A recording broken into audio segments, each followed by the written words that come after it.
সামাজিক মাধ্যমে বিদেশে মডেলিং এর সুযোগের প্রলোভনে বাড়ি ছেড়ে বেরিয়ে পড়েছিল মালদা জেলার 2 নাবালিকা। তবে এনজেপি থানার পুলিশের তৎপরতায় শিলিগুড়ি থেকে তাদের নিরাপদে উদ্ধার করা হয় এবং পরিবারের হাতে তুলে দেওয়ার প্রক্রিয়া শুরু হয়েছে। পুলিশ সূত্রে জানা গিয়েছে, উদ্ধার হওয়া 2 নাবালিকাই মালদা জেলার বাসিন্দা এবং ষষ্ঠ শ্রেণীর ছাত্রী।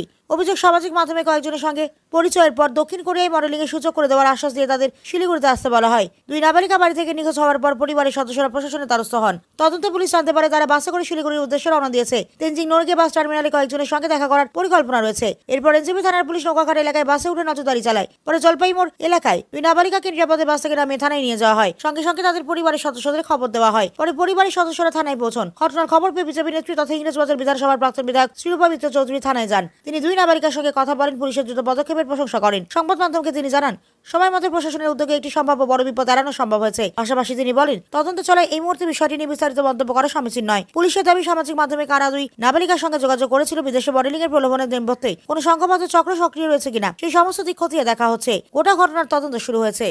শুধু একটাই কথা বলবো, কেননা ম্যাটারটা এখন ইনভেস্টিগেশনে আছে। একটাই কথা বলবো যে ঈশ্বরের কৃপায় মেয়ে দুটিকে পুলিশ উদ্ধার করেছে। আমাদের সরকার, পশ্চিমবঙ্গ সরকার বর্তমানে সংবেদনশীল এবং আমাদের যারা পুলিশের অফিসাররা রয়েছেন তারা খবর পাওয়ার সাথে সাথে, এটা ফেসবুকে ছড়িয়ে গেছিল মালদা থেকে, তারা তাকে উদ্ধার করেছে এবং উদ্ধার করে যে তাদেরকে